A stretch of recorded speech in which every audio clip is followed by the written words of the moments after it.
Welcome to all my dogwear makers out there.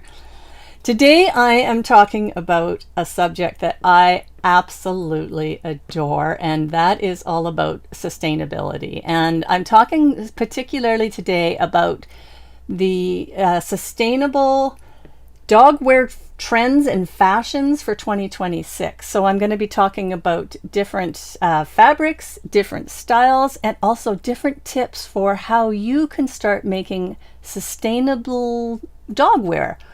If we think about dogwear traditionally and the way I have traditionally made dogwear, it has been I've been using plastic-based products, fabrics, petroleum-based even, and it's not exactly what I would refer to as environmentally sensitive. It's not really great.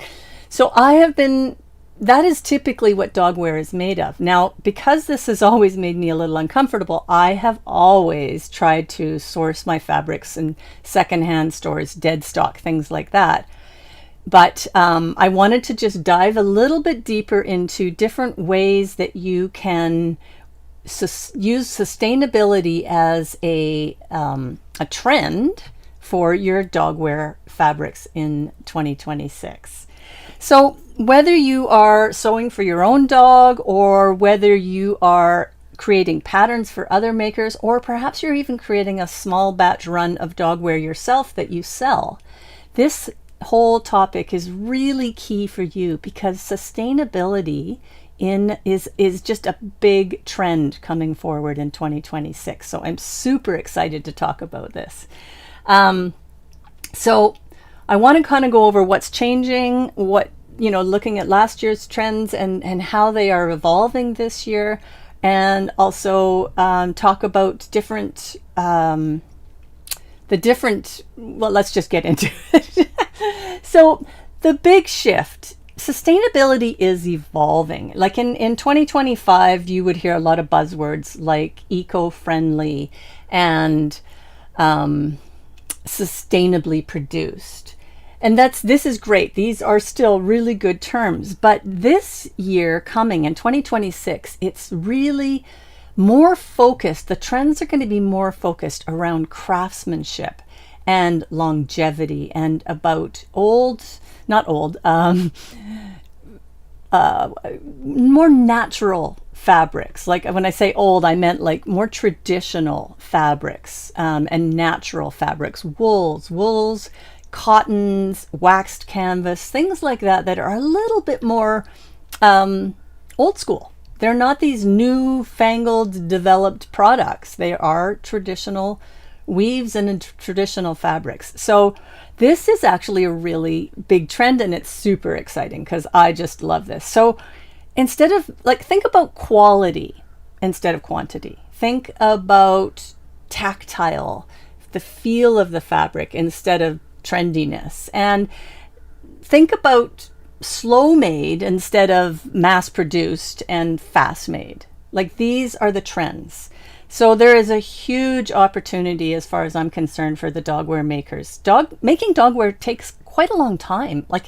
It's not fast. We are not able, as dogwear makers, to compete with those mass-produced factories that are punching out really low-grade products.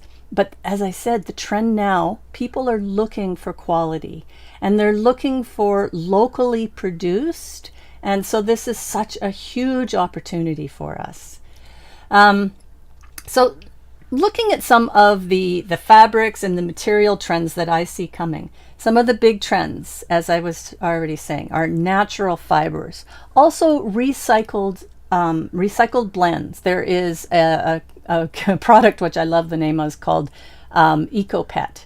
And PET stands for oh my gosh, I'm going to forget the terminology, but it's an acronym for petroleum something or others. But it's also called RPET, and it is a recycled plastic product. So that is a very great product to work with, and it is becoming more mainstream, I should say, in the sense that we can start to find that in our local fabric stores. So that's another great fabric to be looking at using. And as I have said also, looking at reusing old products. So you could go into the thrift store and find some clothing that is waterproof, or in the fabric that you're looking for, maybe in a tweed or a wool blend that you want to make a dog coat out of, and then you can use that. And that is reusing, which is a great sustainable process. And the last one that I want to talk about is waxed canvas. And waxed canvas is actually a kind of a pet project of mine. It's something that I leaned into before, and I'm going to talk about a project that I worked on before and an upcoming project that I'm going to be doing. So I'll touch on that in a minute. But what I want to talk about is that these fabrics, they're like, if you can maintain and increase the longevity of the dog wear that you are producing, this is key. So one of the great things, touching again on wax canvas, is it is waterproof. So you take regular cotton, canvas is made out like 100% canvas, sorry, 100% cotton canvas. You wax it, and it makes it waterproof. It's like the old tents. And in fact, they used to make sails out of this as well. So it makes it 100% waterproof, but it does wear down. And the great thing about it is you can re-wax it. If you think about the Australian outback coats, think that kind of fabric, that oily waxed fabric, that is like heavy duty, but there are different methods that aren't quite so oily and aren't quite so thick. But it is a great opportunity to create a dog wear pattern that will last for a long, long time. And re-waxing it just re-waterproofs it every time.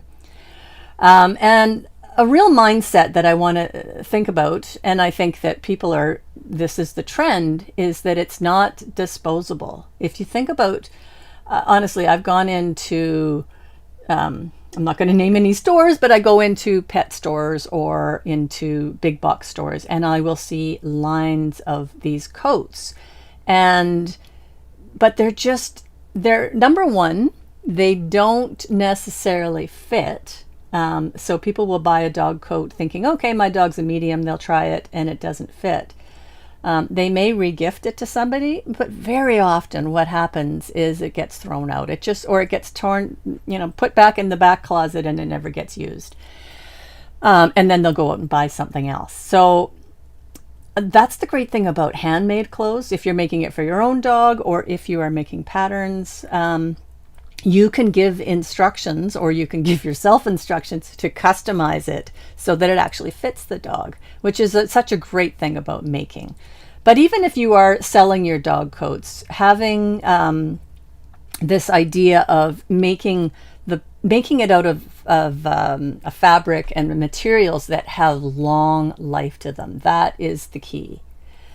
So let me talk about my waxed canvas project.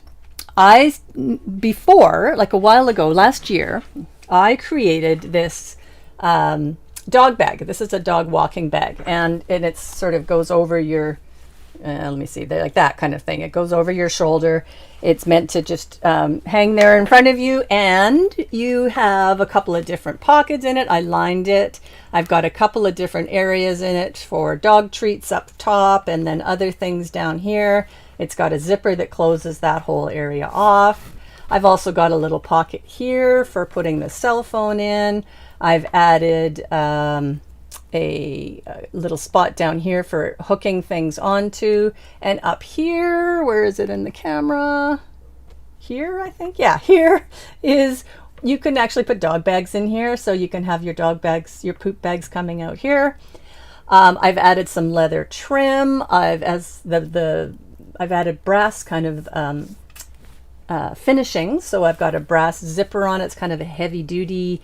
I've got rivets that are brass, more leather. I have a friend that produces leather goods, and he gives me all his offcuts. So I have a lot of little pieces that are just great for finishing, adding just a little bit of extra design.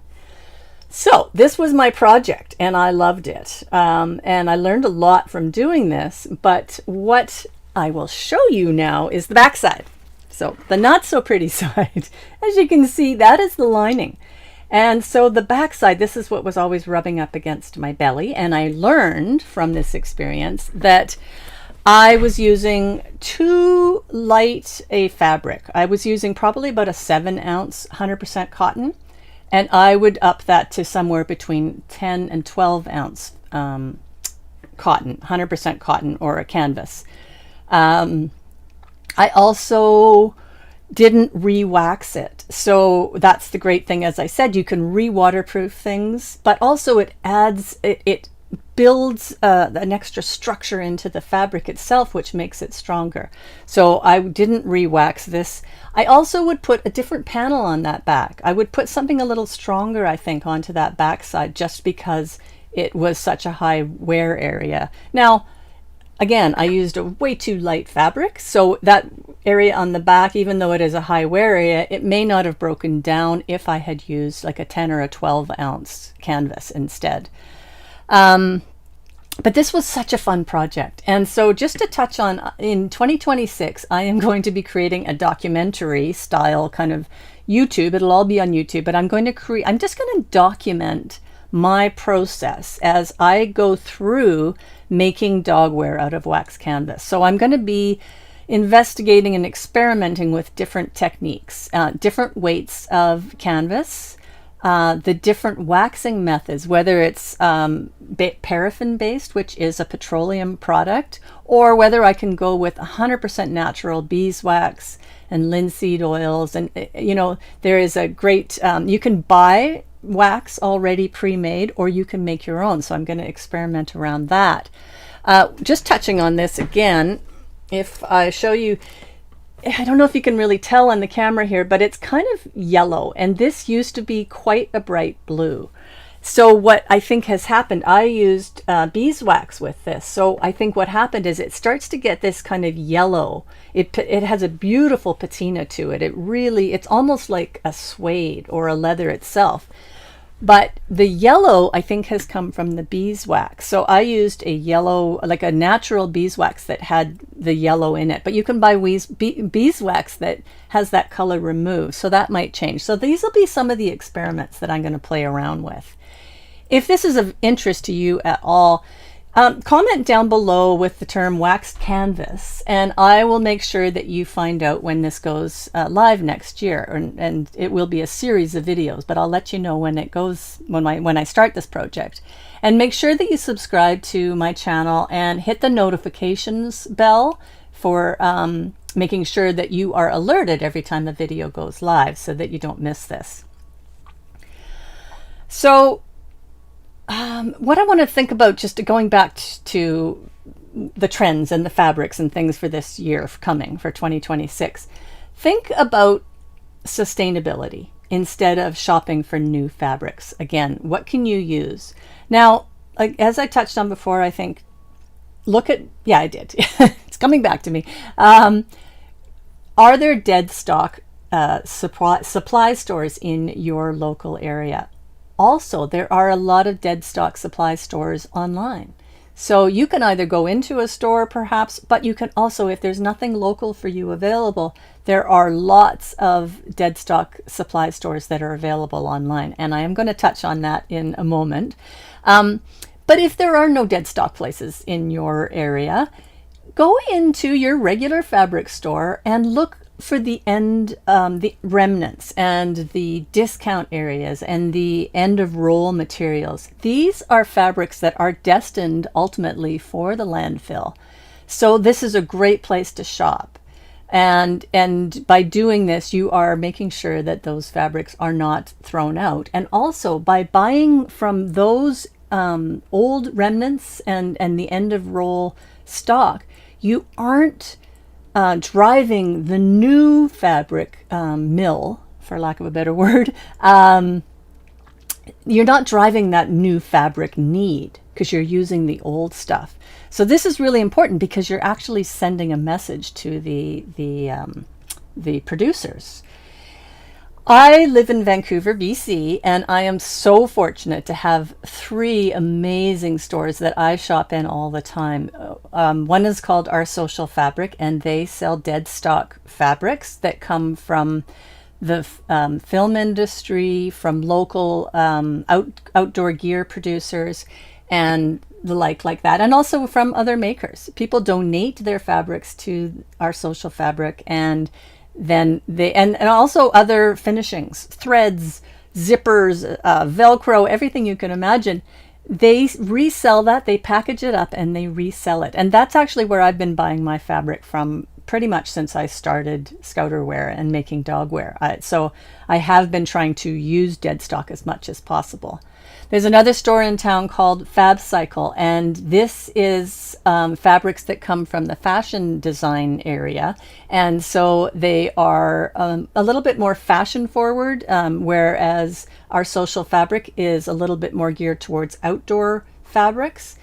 And then another one is Blackbird Fabrics, and they specialize in their brand new fabrics. They don't have, well, actually I shouldn't say they don't, they do sell dead stock as well. So they have brand new and dead stock fabrics, and they focus on small batch production, and also just all about sustainably produced and eco-friendly fabric. So these are three fantastic stores that I am so lucky to have locally, but they are also all available online. So what I've put together, if you are interested, is a full list of all of the different fabric sources that concentrate on sustainability. So if you're interested, I'll put the link in down below, and you can download that whole list. And all of these places are available online. So even if you aren't local in Vancouver, you could still shop at these three stores that I've been talking about.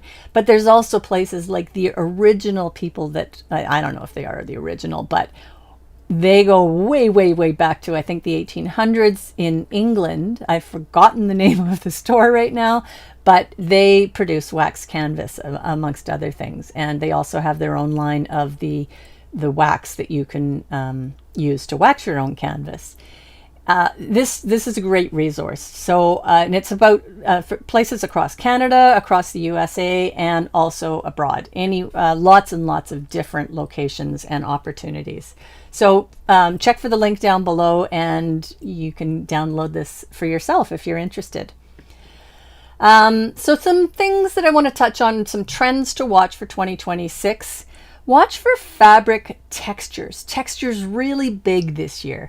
And interesting finishes. The hardware that you use, it's really about kind of that rustic, what's the word? Rustic, we'll go with rustic. That kind of rustic, strong longevity. Think really good quality. Again, brass finishings, things like that have a lovely patina to them. They wear beautifully. I think I talked about this once before, and I wish I had it in front of me, but I don't. But I have a leash that I bought for my dog Scout 10 years ago, and the finishings on it, the hardware on it, are all brass, solid brass, and a lot of them are the actual leash itself is made out of sailboat rope, so it's this nice thick but very pliable rope. And then all the finishings, the hooks and all that, are 100% solid brass, and just, it is beautiful to look at. The thing is, I have had that one leash for 10 years now, and it cost me a bit of money. Actually, it was not that expensive, even for 10 years. It's amazing, but it's lasted so long, and I just love that. And so that's what I'm talking about, is it may cost a little bit more to make these things and buy those supplies, but they last forever. Well, maybe not forever in every case, but they'll last a long time, and longevity is the key here. So again, instead of going into fabric stores and buying brand new fabric and looking to see what the new trends are, I tend to look online on fashion sites and go through magazines to see what's trending for the new year. And if I see some kind of a fabric or a style that is kind of showing up time after time, then I jot this down. I've got a couple of resources, which I'll put the links down below too, because I find these really helpful. I've got a hack pack download that you can kind of look at different designs and things like that, and it just It gives you some inspiration, but it also just gives you an area to write down and jot down different ideas. And I have these sketch templates that allow you to kind of roughly sketch down some different ideas that you might have. But also, if you're trying to capture ideas, like, as I said, when you're online and you get an idea, or perhaps you're just even walking down the street and you see something you really like, take a picture of it, take a screenshot of it, and put that into some kind of a notes keeping place for yourself, so that you can go back to that, and it just will generate some ideas and some inspiration for you. So I love the fashion magazines and the online resources.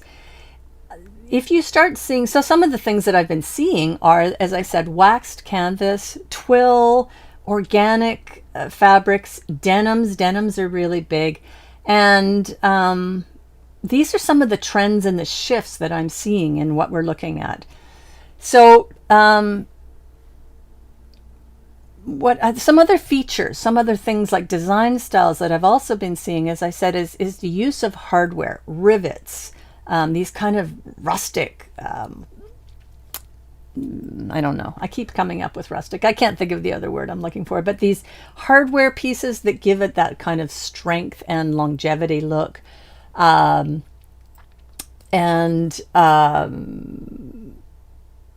don't know, I'm drawing a blank, but think about hardware. Oh, I know what it was. Pockets. Pockets are big right now too. Belts, layers, those kind of things are also really big. So kind of think about those ideas when you're designing. And when you're kind of coming up with different thoughts, jot those all down. So again, I've got a couple of different resources you can download if you're interested, for just keeping track of the ideas and the designs and allowing you to kind of sketch them up on how it would look on a dog.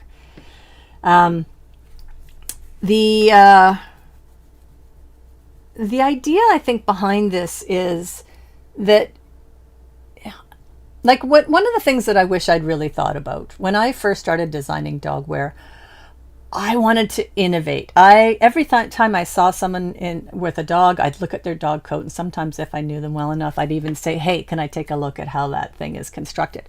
I was always trying to create brand new patterns, brand new silhouettes, brand new designs with all sorts of different panels and this and that. The first coat I made was the cozy coat. Then I created a coat that I called the Alpine that was a totally different structure, and it had all different panels to it. Then I created something called the Cool Jacket, which is again a completely different structure. Again, I made the Marley Davidson. The first edition of the Marley Davidson was again a completely different structure. And ultimately what I've done is I've come back to one pattern, my cozy coat pattern, because I think this is also part of sustainability, is that I'm now working on this one simple standardized method of making things, and then I'm changing it up. I'm adding extra panels or reducing it. So I may shorten it into a vest. I may cut it off but then add a skirt to the bottom. I may change the hemline. I may add a cape to it, or a belt to it, or even sleeves to it. There are so many different things that I can do with that base pattern. And it just, instead of constantly creating and creating and creating new ideas, I'm kind of working on that sustainable factor around the pattern as well, which I think is key for me. For two reasons. Number one is that I'm actually reducing paper. Every time I made a new pattern, I was printing it out, so I'm not using as much paper. This way I can create my 5 different sizes and then just reuse those paper patterns over and over and over. But the other thing is that it's saving me time. I'm not creating something brand new every time I work on a pattern. So I love that idea. And this is sort of about like sustainability and design and the branding itself. One of the other things that I wanted to talk about is, like, again, if we're leaning into this idea of buying stock from the dead stock or buying remnants, the problem that I had when I was creating dogwear and I had it selling in stores is that I only had a few, like I had a very short run of those products. I couldn't mass produce a mass amount of products. And the retail stores that I were in weren't really sure how to deal with that. And what I said to them is that this is a marketing kind of approach. Like this is something you can market. It's limited edition, while supplies last, unique, one of a kind. Those kind of things are, again, this is what people are looking for right now. This is part of the trend.